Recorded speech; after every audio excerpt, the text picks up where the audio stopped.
Vous avez peut-être eu du mal à trouver du beurre dans les rayons frais ces derniers jours. On commence à en manquer dans certaines régions. C'est le cas notamment dans ces rayons vides de supermarchés de Rennes, de Caen ou de Paris. En fait, la demande mondiale explose avec un beurre redevenu tendance alors que pendant des décennies, les nutritionnistes n'en disaient que du mal. Du beurre qui logiquement coûte de plus en plus cher. Mais paradoxalement, ça ne fait pas les affaires des producteurs de lait. Christelle Méral, Camille Lemeur et Violaine Vermogo. Le beurre, à nouveau à la mode, compagnon du petit déjeuner, souvent plébiscité en cuisine. C'est meilleur au niveau du goût. Oh, petite quantité, ça va. Le beurre n'est plus la bête noire des médecins.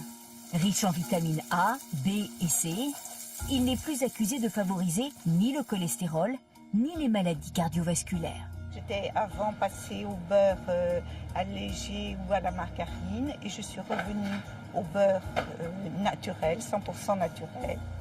Un retour en grâce en France et à l'étranger.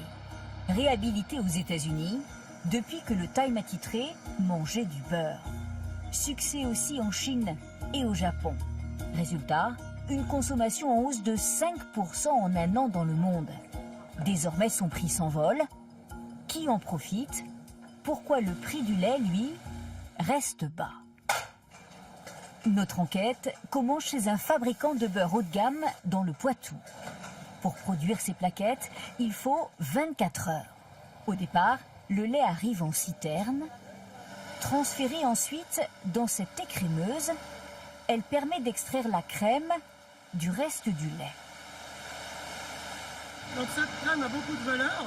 Il faut 10 litres de lait pour fabriquer 1 litre de crème. Seule cette crème sert à la fabrication du beurre.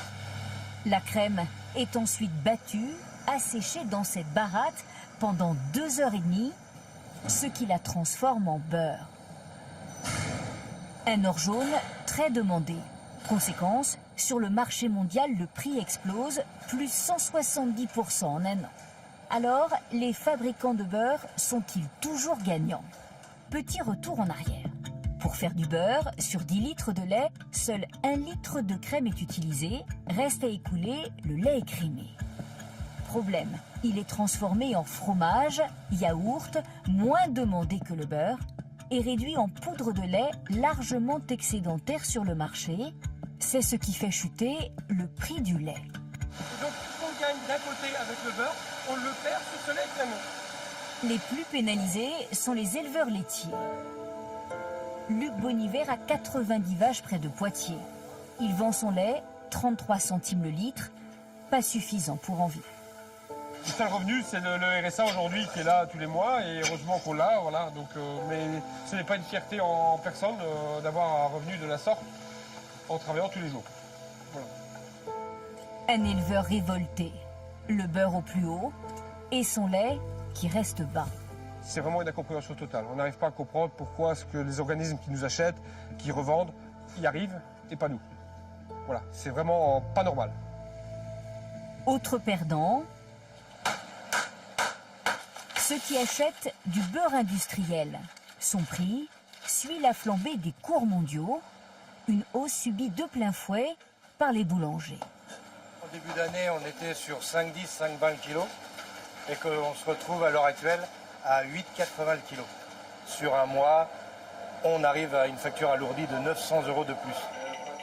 Conséquence, des viennoiseries en hausse de 5% et des croissants vendus désormais 1,15 €, ce qui ne compense pas toute la hausse du prix du beurre.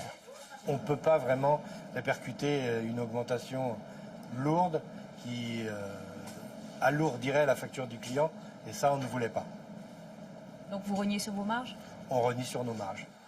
Le beurre industriel devrait continuer à augmenter. En revanche, dans les supermarchés, le prix de la plaquette reste contenu car il est fixé une fois par an. La hausse va se répercuter l'an prochain. En février, les tartines beurrées coûteront plus cher.